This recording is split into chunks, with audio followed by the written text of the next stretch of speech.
We never forget. Each of us, each of those precious lives stolen too soon when evil attacked. Ground Zero in New York, and I remember standing there the next day and looking at the building. I felt like I was looking through the gates of hell. It looked so devastating because from where you could stand. Shanksville, Pennsylvania, the Pentagon in Virginia. I spent many 9/11s in those hallowed grounds to bear witness and remember those we lost. Every day, but especially the last few days, their memory has been with me. I'm just returning from the G20 summit in India, where we strengthened America's leadership on the global stage, followed by a historic trip to Vietnam, where we transformed our partnership in one of the most critical regions in the world. These trips are an essential part of how we're going to ensure the United States is flanked by the broadest array of allies and partners who will stand with us and deter any threat to our security. To build a world that is safer for all of our children, something that today of all days we're reminded of is not a given. Because through this military base is located on Ground Zero, we know the distance did not dull or diminish the pain we felt all across the nation of September 11th. Because we know that on this day 22 years ago from this base, we're scrambled in high alert to escort planes through the airspace. Alaskan communities opened their doors to stranded passengers. American flags sold out in every store and were placed in front of seemingly every home.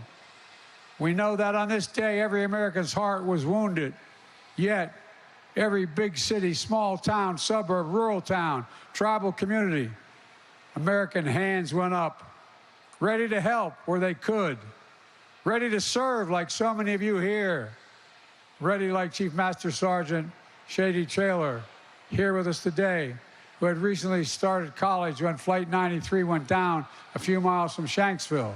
She said, and I quote, "I immediately knew I wanted to sign up and suit up to serve my country."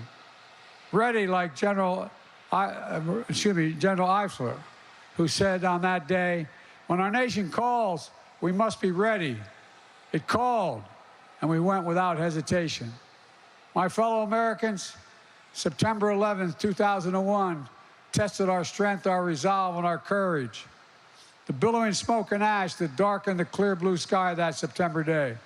The shredded steel and concrete slabs that rained down from the World Trade Center. The plume of fire that shot up in the sky in Pentagon. I remember seeing as I got off the Amtrak train on my way to work in the United States Senate. The pit into the earth in Shanksville, a testament to the unbreakable courage and resolve of the American people. But we'll never forget that when faced with evil and an enemy who sought to tear us apart, we endured. We endured. But while every year we mark this hallowed day, it's never easy.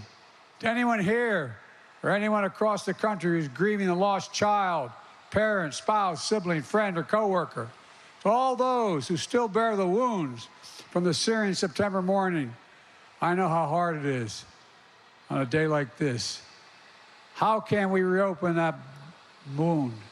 It's like opening a black hole in your chest, sucking you into it again, bring you back to that moment when you saw the news, the moment you got that phone call, the moment you realized you'd never say again, "See you later, Mom," or "Talk to you soon, son."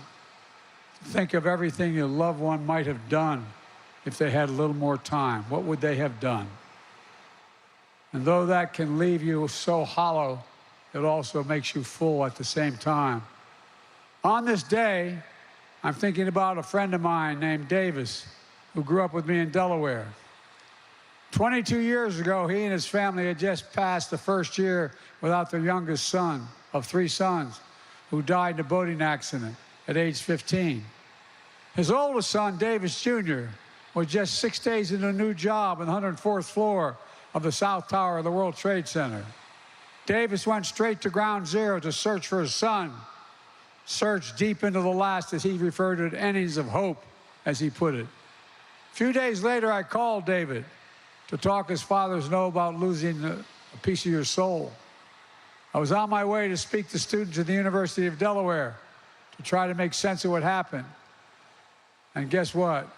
Having lost 2 sons within a year, Davis told me, "Just tell them, Joe, don't be afraid. Don't be afraid."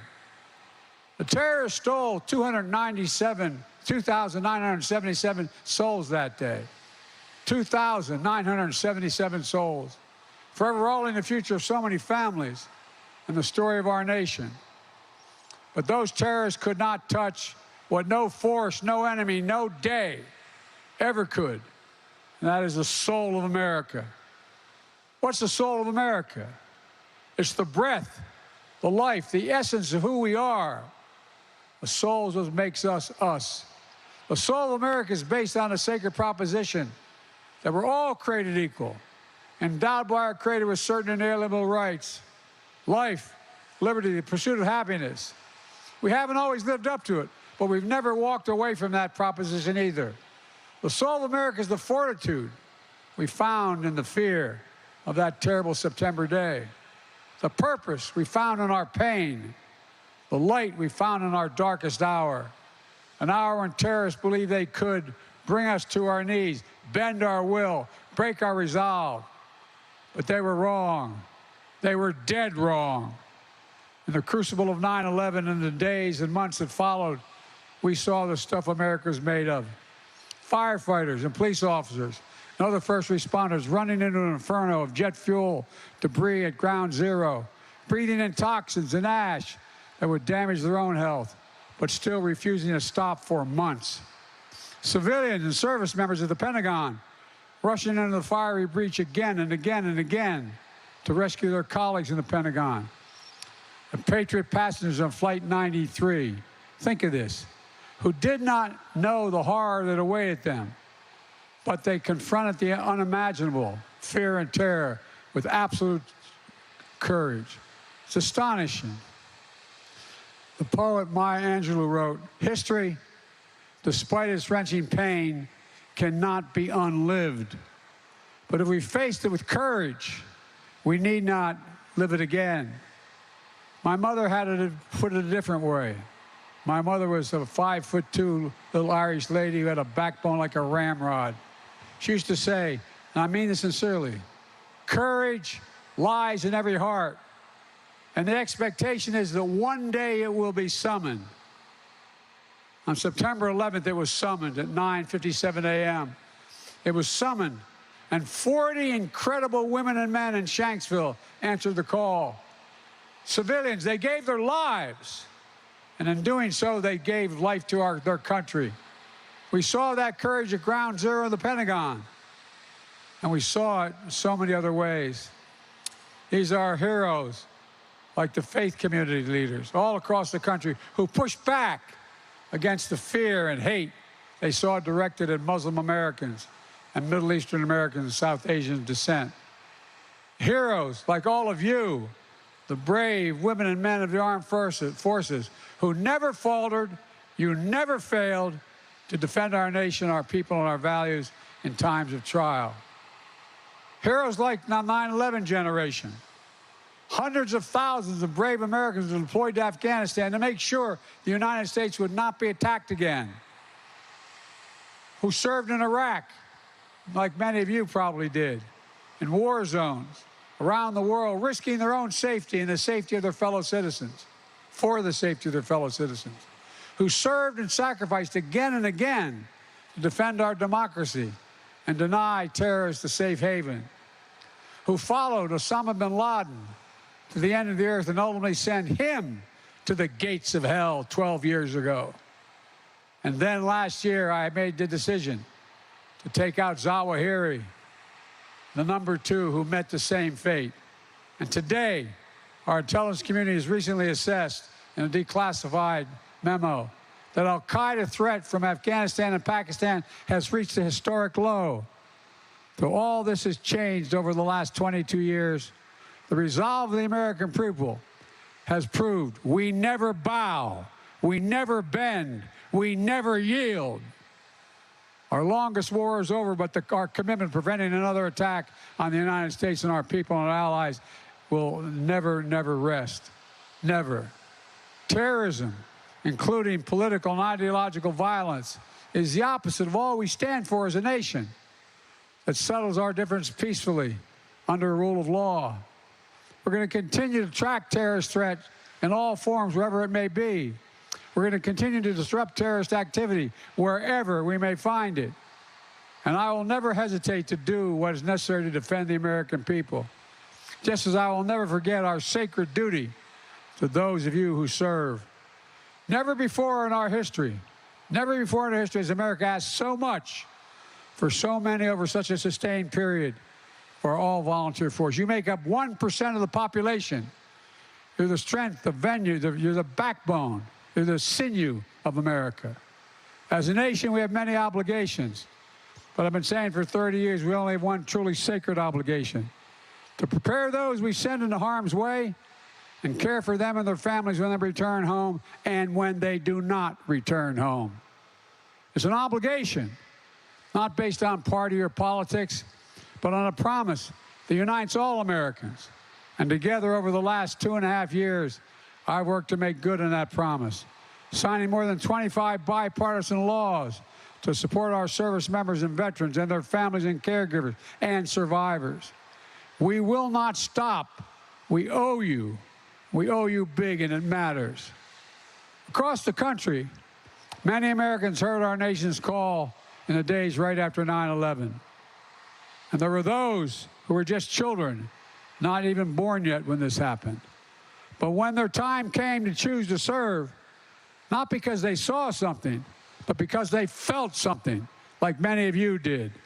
The same feeling that brought Americans together on this painful day 22 years ago. Unity. Now, it shouldn't take a national tragedy to remind us of the power of national unity. But that's how we truly honor those we lost on 9/11. By remembering what we can do together, to remember what destroyed, what we repaired, what was threatened, that we fortified, what was attacked, and an indomitable American spirit prevailed over all of it. Ordinary Americans responding to extraordinary and unexpected ways. That's who you are. You are the soul of the nation. That's not hyperbole. To me, that's the central lesson of September 11th. Not that we'll never again falter or face setbacks. It's that for all our flaws and disagreements, there's nothing we cannot accomplish when we defend with our hearts, which make us unique in the world, our democracy. Our democracy. Every generation has to fight to preserve it. That's why the terrorists targeted us in the first place. Our freedom, our openness, our institutions, they failed, but we must remain vigilant. Today, we can look across the country and around the world and see anger and fear in places many of you have been stationed before. A rising tide of hatred and extremism and political violence. It's more important than ever that we come together around the principle of American democracy, regardless of our political backgrounds. We must not succumb to the poisonous politics of difference and division. We must never allow ourselves to be pulled apart by petty, manufactured grievances. We must continue to stand united. We all have an obligation, a duty, a responsibility to defend, to preserve, to protect our democracy. And always remember, American democracy depends not on some of us, but on all of us. American democracy depends on the habits of the heart of we, the people. The habits of the heart. Let me close with this. Earlier today in Hanoi, I visited a marker to honor my friend, war hero, senator, and statesman John McCain. John and I disagreed like hell, like two brothers. We'd argue like hell on the Senate floor. Then we go to lunch together. I went out to see John just before he passed away at his home. As I was walking out, I put my hand on his chest, and he pulled me down. He kissed me. He said, "I love you. Will you do my eulogy?" John and I were friends, like a lot of us who had differences. Like Ted Stevens and I were friends. We disagreed, but we're friends. One thing I always admired about John was how he put duty to country first. And that's not hyperbole. He did. Above party, above politics, above his own person. This day reminds us we must never lose that sense of national unity. So let that be the common cause of our time. Let us honor September 11th by renewing our faith in one another. Let us remember who we are as a nation. We never forget. We're never afraid. We endure. We overcome. We are the United States of America. And there is nothing, literally, historically, nothing has been beyond our capacity when we set our mind to it together. Oh, God bless you all. May God protect our troops. Thank you. And that is President Biden.